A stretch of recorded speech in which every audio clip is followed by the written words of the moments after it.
ونعوذ بالله من شرور أنفسنا ومن سيئات أعمالنا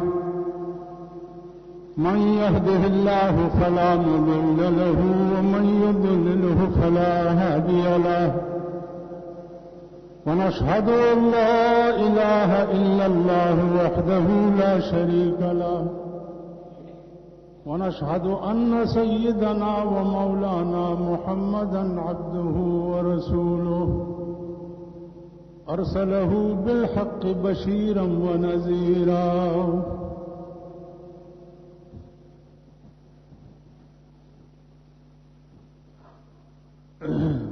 عزیزانو د جنگ بدر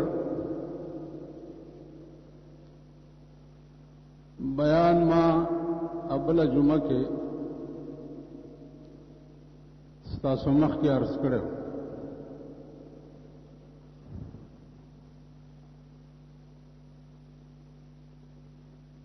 یو مهرباني وکوي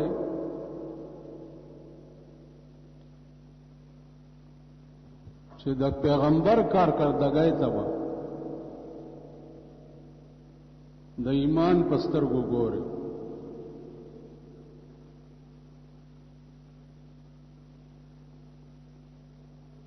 بل بدی خبره ته خیال کوئ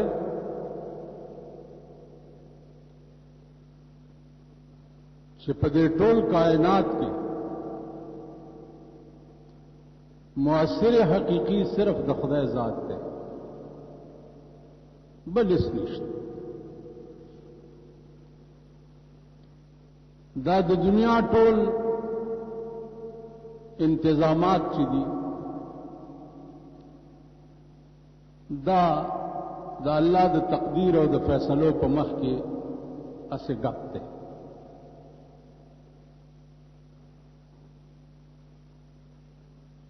د بدر په میدان کې فتح ولې وشو ځکه چې رسول الله صلی الله علیه وسلم د بدر په میدان کې دعا وکړه او وی چې یا الله کته دا غواړي چې د زمکه د پاسه ستا نوم اغستو والا څوک پاتې نشي نو دا 314 کسان چې دي دا ټول شهیدان کړه او کدا غواړي چې د زمکه د پاسه ستا نوم اغستو والا څوک پاتې شي نو د دې امداد وکړه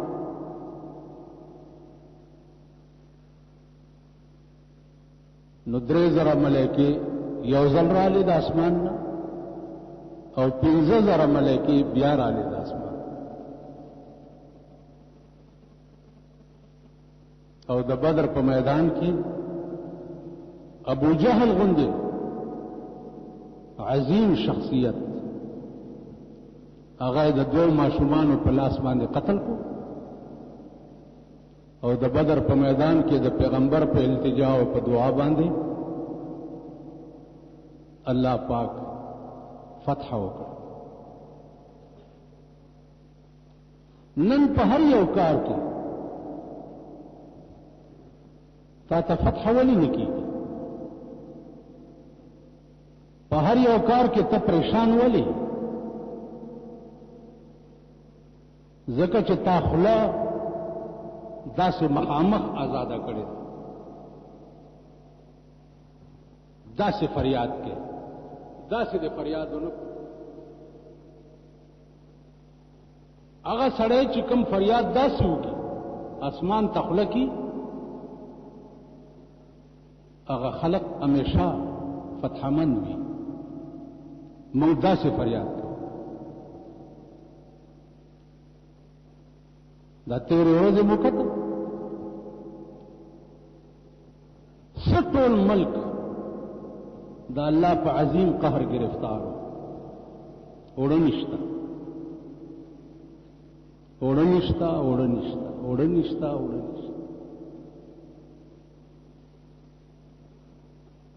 بیا تا فریاد بنده تا کول در په در خاور په سر بندگانو پسې ګرځېدی. نو څه خدای ذلیل کړی، یو یو قطار به یوټیلیټي سټور ته د سوونو خلکو ولاړو، ښځې به پکې ولاړې وې، ماشومان به پکې ولاړو، مزدورکار به پکې ولاړو، په سوونو. بیا کومو خلکو ته به چې کوټې میلاو شو، د یو توړۍ قیمت څومره روپۍ دی؟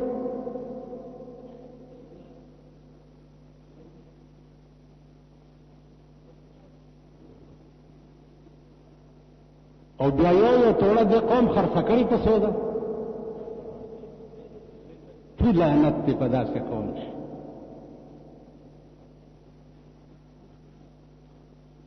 یعنی یو توړه په 150، بیا دی میلیونو والا چې کوم ظلم پکې کړی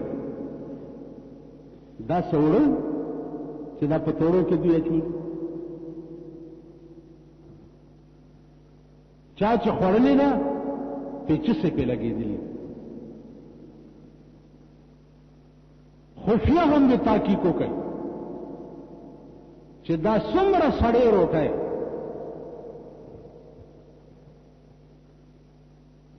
دا کل هم تلي دي میلونو ته، او د غنمو په ځای پکې سړې روټۍ وړ شوي. دا یې در باندې اوړه کړي. سرکاري خلکو په 900 روپۍ بورۍ رایستې ده او په 1500 روپۍ بورۍ خرڅه کړې ده.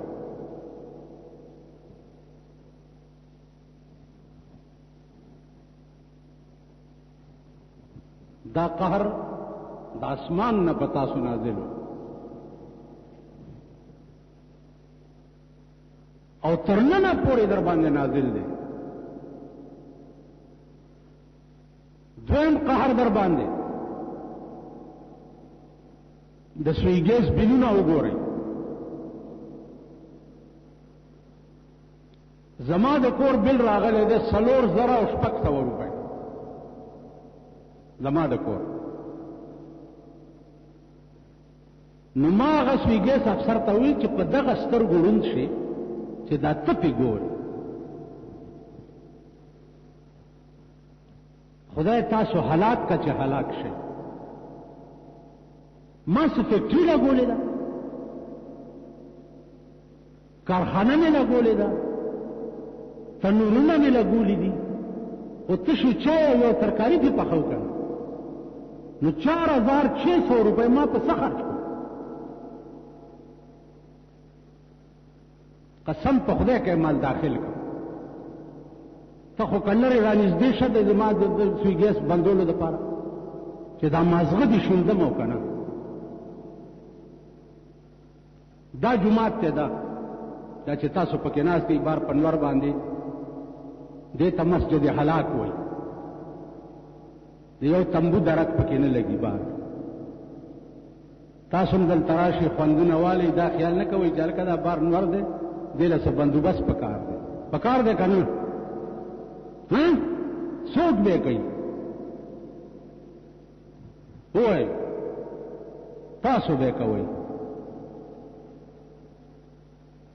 ټیک به د بار تمبو وي او که د څادرو چت وي،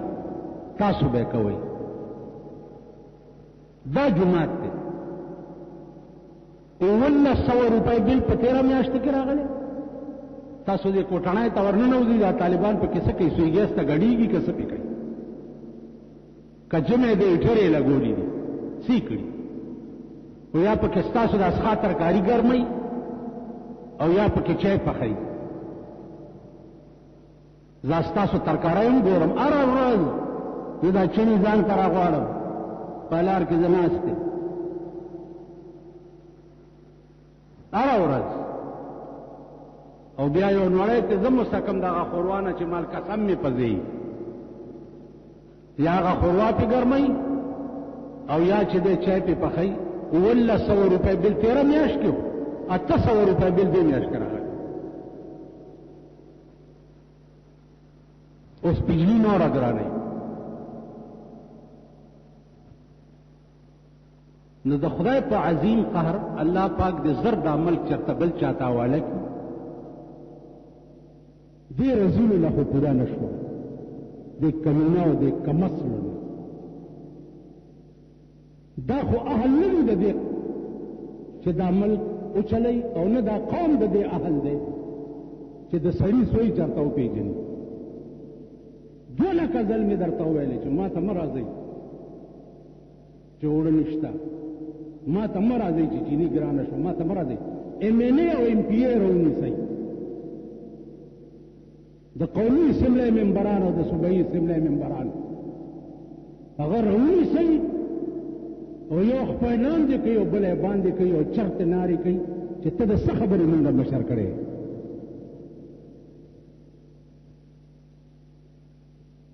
ما پر یې ګورې کنه دال دې وړه نه ملګری څه څوکم خدای دې د لوګي مردار کا. دا تا چې دې کې سره رومالونه ټومبلي دغه پسې ورشه دغه ځکه به سر رومال ټومبلي او داسو تاسو به مرتبه ما تاسو ته دوه شعر ویلي چې زاغان کې ناسته په سر د سروي توتیان ته لاندې د ځان رما کوي. نن شریف څوک دی؟ معزز څوک دی چې د چا ښځې او لونه ټوله ورځ په سرکونو باندې ګشتونه کوي؟ دا معذبین دي او دا شریفان دي. دا خستا ښځې چې سپینه برکه په سر کړې ده دا معزز نه دی، ته رزیل یې، ته کمسل ګڼلی شي. معزز دا خلق دی چې د چا ښځې ورشئ په ارباب روډ باندې د ښځو د نئی دکان دی، د ښځو د یو ښځې سر په 2,000 روپۍ جوړېږي. دا کومه چې وزیر خوراک جوړه شوې ده عابده حسین د دې تپوسو کوي چې د دې دا ویښته به په 100 روپۍ جوړېږي.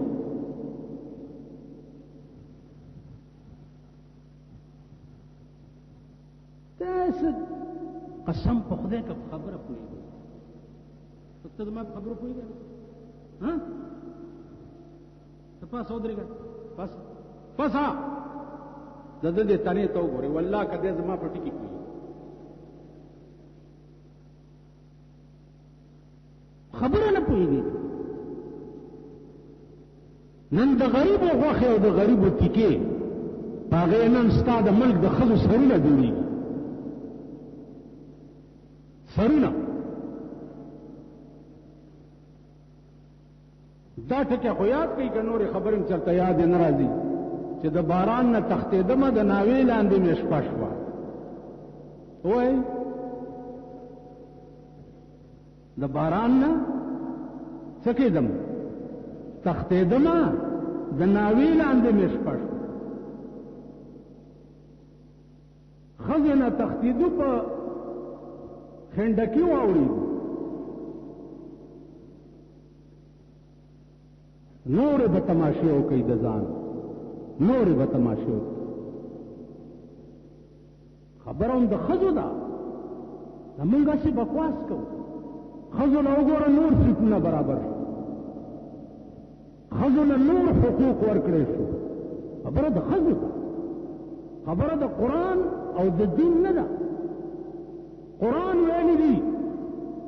چې ښځه به د کوره بار نه وځي. والله العظیم که زه هغه حکومت ومنم چې په کوم حکومت کې ښځه په اسمبلی کې ناسته یا ښځه د قوم او د ملک وزیره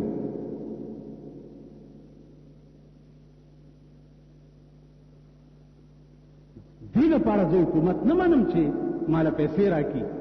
یا ماله وړه ارزان کړي یا ماله زه دې د لوږې مړ شم خو د پاکستان ښځې دې په کور کې کینی او بورکې دې په سر کې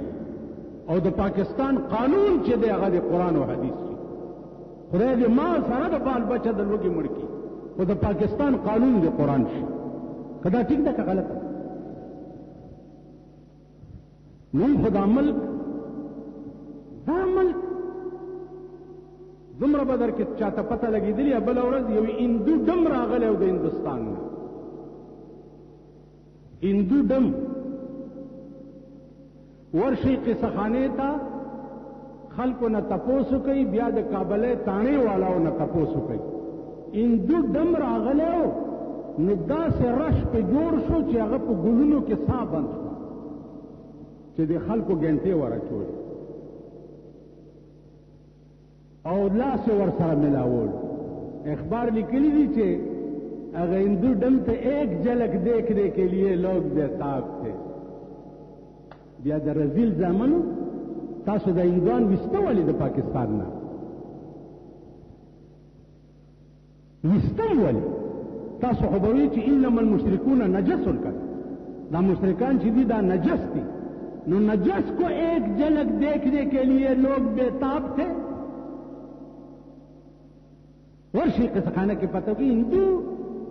فلمی اکټر راغلی او ټول پیښور څه چې دنیا ورته ولاړه وه پولیس دومره تنګ شو چې لاټي چارج یې پې وکړو په کوتکو یې تې خلک لرې کړ د هندو کتو ته او پټ شرمونو پټ بیړین غر کشه د پیښور خلک زه به تاسو پرېږدم دا د محرم جلسې روانې دي والله چې پرتګونه مې در نه ایستینی چې پرېم نه ده ہندو کو ایک جھلک دیکھنے کے لیے دا خدای به په تاسو مهرباني وکړي چې تاسو د هندو د استقبال دپاره لاټي چارج در باندې وشو داسې ملک دی یا داسې وطن دی نور به ذلیله کېږئ تورې پټین تړلي دي د سوی ګیس دفتر ته منډې وهئ او دغه دا څه ورته وایي چې هله سوی ګیس بلونه ګران راغلي مونږ څوک نو ما ته چې څوک راشي زه څه نه لیډر یم نه ایم این ایم نه ایم پی ایم نه لیډر ګیم هېڅ نه یم یو خوار او ذلیل هغه ورځ بل کار په ډیټسن کې هلکان ناست هلکان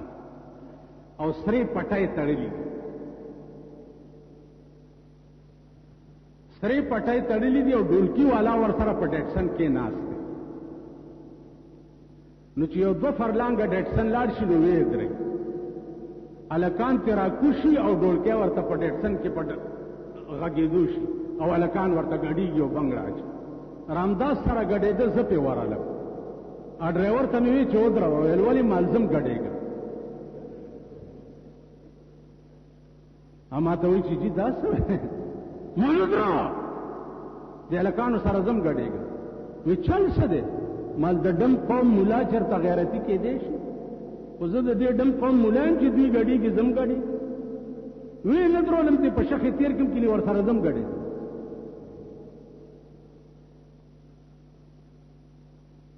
دا ملک دی دا وطن دی او ټول دا د سوټمارې زامن ټول دا د شاخه تاخه زامنو او ډولکی دغه دی صاحب غړتې غړتې ډنګې غړتې ورته ګډېږي لکه دنیا ورته تماشا کوي دا داسې ذلیل او رذیل قوم سهار راته یو سړی وایي جی واده د یو دوست واده مې دی پټې غوندې وریجې پخ کړي دي او که ساله ګوله ونه تا ته به وایو چې پولیس یې چېرته رالم افسوس دا دی چې را کېناستم رانه هیر شو چې مالتاڼې ته ټلیفون کوم چې ورشي یا دیګونه ته یوسئ کور دې وران شم اوس خو دې بانه جوړه ده چې حکومت روټۍ پخول بند کړي نو خو مه کوه که چې هغه ته مې مه کوه وایي دي ښځې نه تنګ دي ښځه مې نه پرېږدي چې وایي دا خلک به څه وایي تاسو دا ښځې داسې دي که نه وایي ټول ښځو والا که ته ووایې چې زه یو ښه کار کوم ښځه به درته وایي دا خلک به څه وایي دا وایي دا خلک به څه وایي خلک څه نه وایي زما په دې زور ځان له ګډا تړې کېږي دا زړې چې کومې پلشتې دي ته دا ټولې پېژنم قسم په خدای دی چې زما لاس کې زور راغی چې زما نه زړه ښځه په سړک ګرځي که نه تیکې کومه څو ته یې وکړه چې پسکی ته ولې راوتې د زړو دا حال دی د ځوانانو دا حال دی د هلکانو دا حال دی د سپین ږیرو دا حال دی د مزګزارو دا حال دی الله دې په اجیانو مه اړوه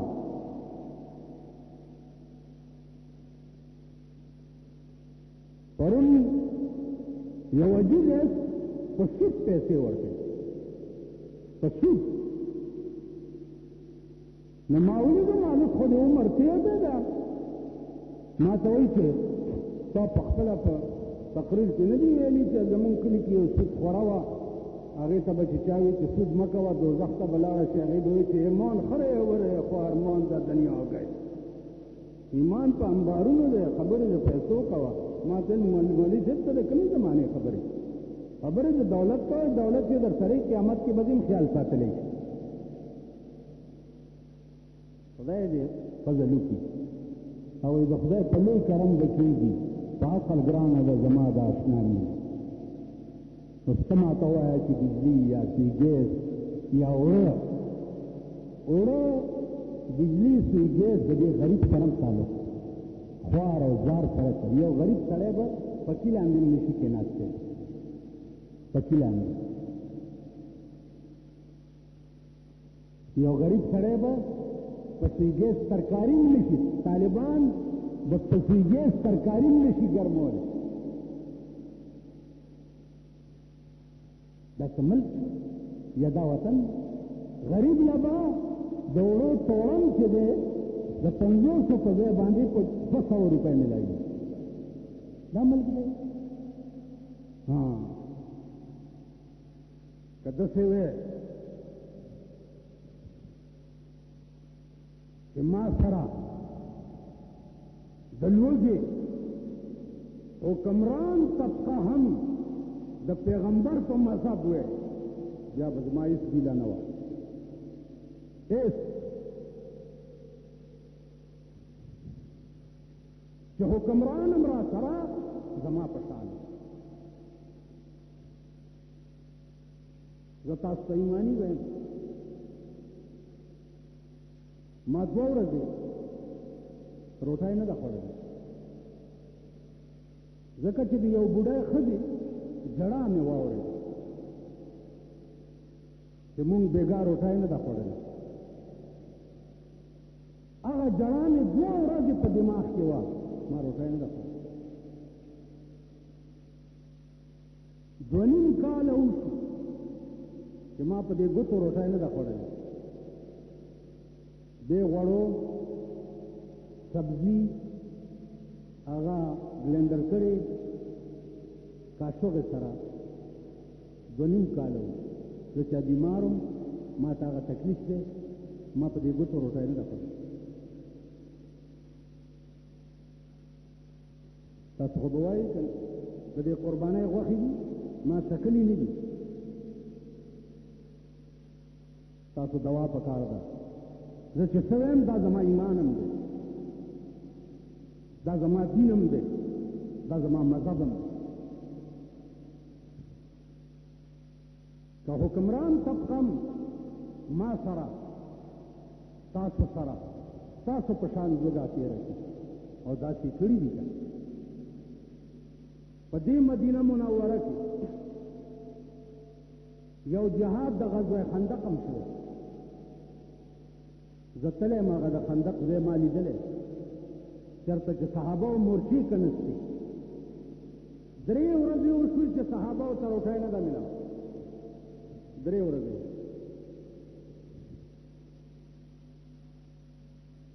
خېټې پورې کاڼي وتړل چې ملا م راټیټه نه شي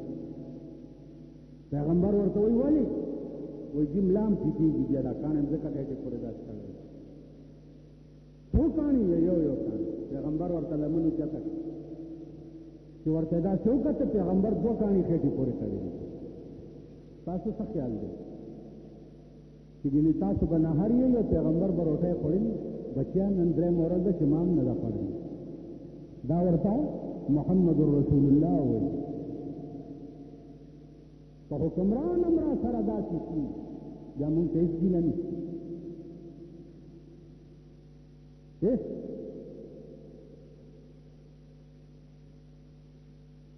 نن وایي څوک یې دیدن پسې ړندېږي او څوک یې د کټه غورځوي چې خوب راځي نن څوک خو یې په خوند نه پوهېږي په سیالۍ رسټوس کې ونو زم یو دوه میاشتې ورسره نښتی وم د بوټو په زمانه کې نو زمونږ کچن سپرډنټ کې و خبر یې څوک شاه احمد نورانی صاحب هغه به سپرډنټ له سار چټ ورکول چې 4 سیر قائمه لیاو قائمه 4 سیر مچھلی لیاو 10 مرغے لیاو دمرا لیاو ثابت لیست بیا ورکول ماره کې خیال وکړو چې د قدرت مالک